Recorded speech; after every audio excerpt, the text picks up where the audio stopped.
So, dito mo lahat kasi nilagay. Iniwas mo to. Lahat ng movement mo dito. Kaya yan, masakit ngayon. Kasi,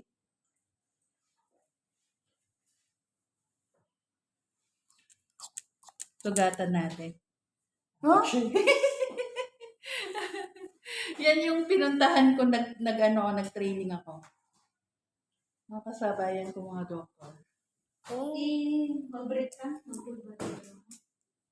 Ayaw mo.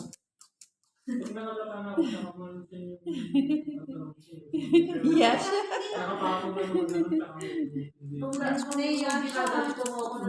Nakasanay na kami, kuya. Ngayon naalis Mister, na. nahihiya naman yung mister ko. Dito nga sa banyo. Ayun na. Tanggalin ko na lang. Wala kami nakikita, sir.